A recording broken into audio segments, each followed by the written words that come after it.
Samsung Galaxy M31, incremental upgrade dari kakaknya si Samsung Galaxy M30s dengan harga yang sedikit lebih mahal.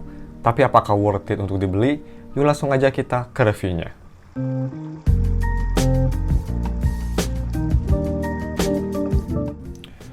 Halo guys, nama gue Steven dari StefTech dan mari kita langsung aja review si Samsung Galaxy M31. Pertama mari kita fullin dulu brightness-nya. Sip, dan langsung aja kita bahas si harga dan speknya. Jadi kalian bisa beli M31 di harga 3,7 juta untuk yang varian 6GB RAM dengan internal storage sebesar 128GB yang udah support triple slot, jadi 2 SIM plus microSD secara bersamaan. Dan seperti biasa kalau kalian beli HP ini gue bakal taruh linknya di deskripsi. Nah terus untuk harga segitu kalian dapat spek pakai chipset yang masih sama Exynos 9611 dan fabrikasi sebesar 10 nanometer, layar 6,4 inci Super AMOLED display dan PPI sebesar 403 Full HD yang pastinya, sudah pakai USB Type-C dan juga punya baterai sebesar 6000 mAh yang bisa fast charging sampai 15 watt. Oke, terus untuk si desain dan displaynya, ini tuh bodi belakangnya terbuat dari full plastik, masih sama seperti M30s. Dan untuk kaca depannya ini udah dibalut oleh Corning Gorilla Glass 3. Dan untuk form factor HP-nya ini menurut gue sweet spot banget. Size dari HP-nya tuh dia 6,4 inci, jadi menurut gue nggak terlalu besar tapi nggak terlalu kecil juga. Pas banget. Dan juga dipegang di tangan ini kerasa lumayan enak, masih bisa dipakai buat satu tangan. Cuma memang karena baterainya besar banget, jadi emang si HP-nya tuh kerasa lebih tebal dibanding HP biasanya. Terus untuk fingerprint-nya dia walaupun udah AMOLED tapi belum in-display, masih tradisional posisinya di belakang. Dan untuk kecepatannya ini sebenarnya tuh fingerprint-nya sendiri cepet banget. Tapi karena UI si Samsung-nya tuh dari pas HP-nya mati sampai kebukanya tuh ada sedikit delay, jadi kerasa lama. Tapi sebenarnya fingerprint-nya sendiri itu udah lumayan cepet. Untuk Face ID juga ini cepet tapi nggak secepat HP-HP lainnya kayak Realme. Tapi at least sudah lumayan akurat. Tapi ya seperti biasa gue nggak rekomen pakai Face ID karena nggak bakal seaman kalau misalnya mau dibandingin pakai fingerprint. Nah terus untuk si kualitas layar ini menurut gue untuk harganya udah one of the best lah. Layar AMOLED Samsung menurut gue bagus banget. Punya warna yang vibrant tapi nggak oversaturasi, detail yang sharp dan juga viewing angle yang perfect layaknya AMOLED. Si brightness-nya juga ini bisa cukup terang, jadi pemakaian di bawah sinar matahari menurut gue nggak terlalu ada banyak masalah, masih cukup kelihatan. Dan untuk si touch delay-nya sendiri, ini gue nggak ngerasa sama sekali touch delay pas gue tes ngetik keyboard atau scrolling aplikasi cepat. Jadi ya, ini layarnya sudah cukup responsif. Nah terus untuk si audio quality-nya. Yang pertama mari kita bahas audio quality via headphone jack. Dan menurut gue ini kualitasnya udah bagus. By the way, dia posisi headphone jack yang ada di bawah kiri, sebelah USB Type-C port. Dan overall-nya suaranya emang punya suara vokal yang kedengaran jernih, bass yang netral, dan juga separasi instrumennya bagus. Terus kalau misal kalian nyalain Dolby Atmos, suara instrumen jadi sedikit lebih jelas, luas, dan juga bassnya tuh jadi sedikit lebih bulat. Tapi untuk sound signature ini emang lebih condong ke arah netral. Sama halnya juga dengan speakernya, dia tuh hanya mono, cuma satu di bawah kanan. Dan untuk kualitasnya ini untuk harga 3 juta sebenarnya tuh bisa lebih baik. Tapi bukan berarti kualitasnya tuh jelek banget kok. Kualitas speaker ini menurut gue cukup oke, punya sound signature yang lebih ke arah netral, sama kayak headphone quality-nya, vokal yang jernih, dan juga instrumen yang cukup jelas. Tapi emang bass itu menurut gue ini kurang banget di Galaxy M31. Dan juga kalau misalnya di volume tinggi, itu kedengeran ada sedikit distorsi di vokalnya. Tapi untuk lebih detailnya, ini di speaker testnya, gue rekomen kalian pakai headphone biar bisa ngedengerin detailnya lebih beda. Check it out guys.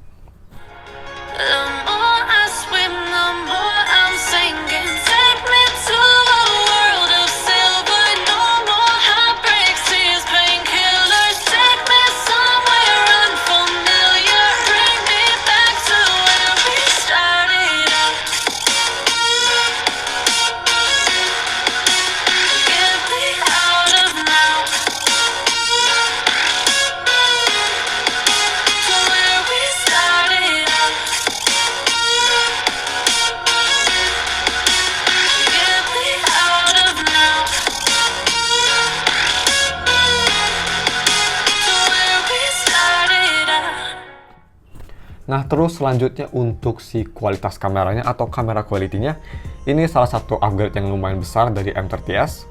Jadi seri kamera itu sekarang quad kamera ada 4 dan si main kameranya itu punya megapiksel sebesar 64 megapiksel dengan f1.8. Kamera keduanya masih sama ultra wide 8 megapiksel dengan f2.2 Dan untuk kamera ketiganya ini yang baru, makro kamera dengan megapiksel sebesar 5 megapiksel dengan f2.4. Dan yang terakhir sama juga kamera depth sensor sebesar 5 megapiksel dengan f2.2. Terus kalau misalnya kita ke depan, di sini ada front kameranya atau selfie kamera dengan megapiksel sebesar 32 megapiksel dengan f2.0 yang bisa nge-record video sampai resolusi 4K 30 fps. Yap, selfie kamera bisa sampai 4K. Very nice. Dan ya untuk kualitas main kameranya ini menurut gue emang udah bagus banget. Gambar kelihatan super sharp berkat si 64 megapikselnya.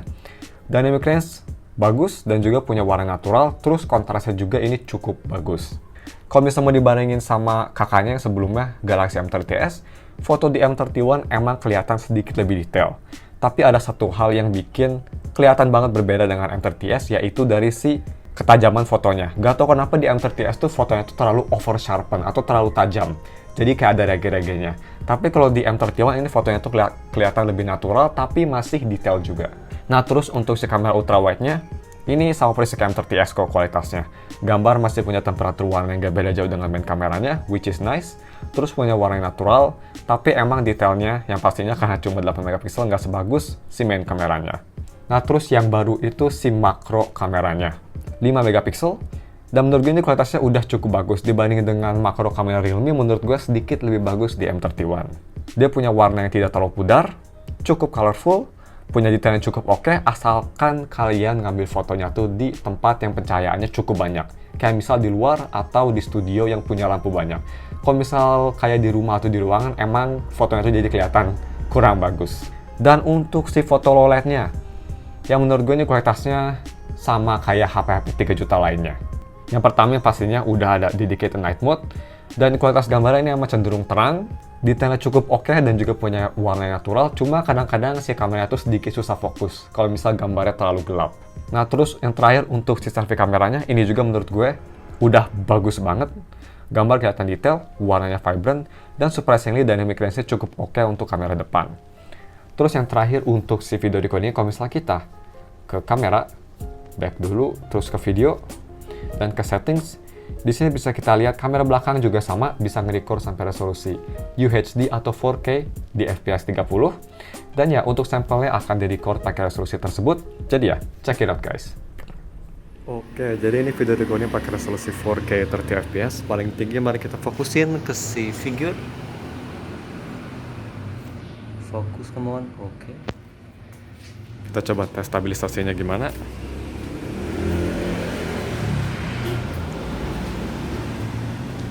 Tes dynamic range-nya.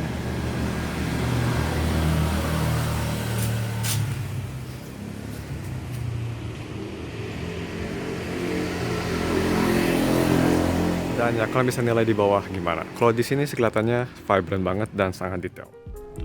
Oke, next untuk si gaming performance-nya, Galaxy M31 itu pakai chipset Exynos 9611 dan fabrikasi sebesar 10 nanometer. Dan untuk main game berat kayak Call of Duty Mobile atau Honkai Impact 3, ini masih bisa dijalani dengan lancar asalkan kalian turunin settingannya di campuran medium atau low, biar dapat frame rate yang lebih stabil. Tapi yang emang menurut gue tuh Galaxy M31 strong point-nya tuh bukan dari gaming performance-nya, karena chipset Exynos tuh GPU performance-nya emang sedikit underwhelming dibanding Snapdragon. Tapi ya terus untuk main game rhythm gimana? Ini untuk main game rhythm juga menurut gue masih cukup oke. Gue nggak ngerasa ada touch delay ataupun audio delay. Overall ini gameplaynya kerasa responsif dan enjoyable.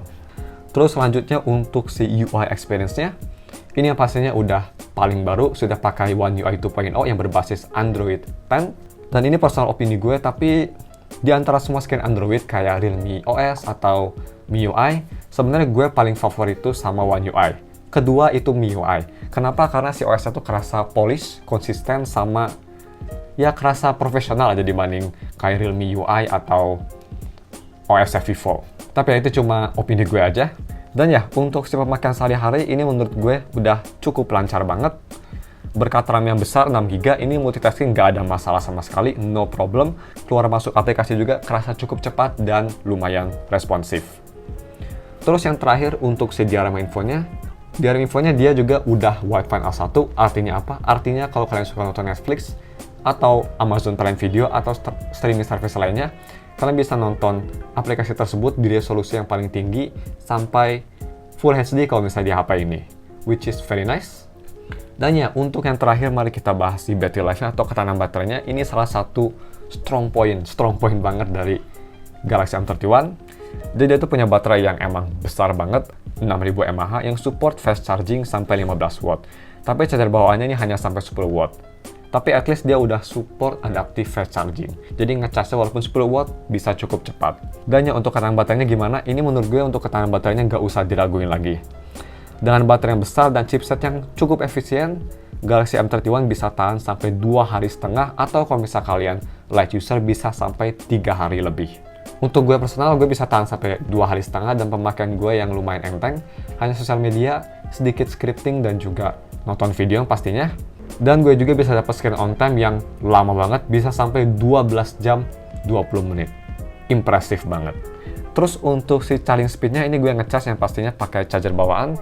Dari 20% sampai 100% itu butuh waktu sekitar 2 jam 23 menit.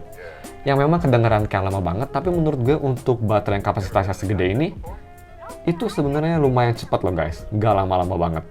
Jadi ya, overall untuk battery life-nya ini solid banget. Bener-bener mantap, 10 out of 10. Tapi ya mungkin cuma segitu aja reviewnya, langsung aja kita ke si konklusinya. Jadi untuk konklusinya gimana?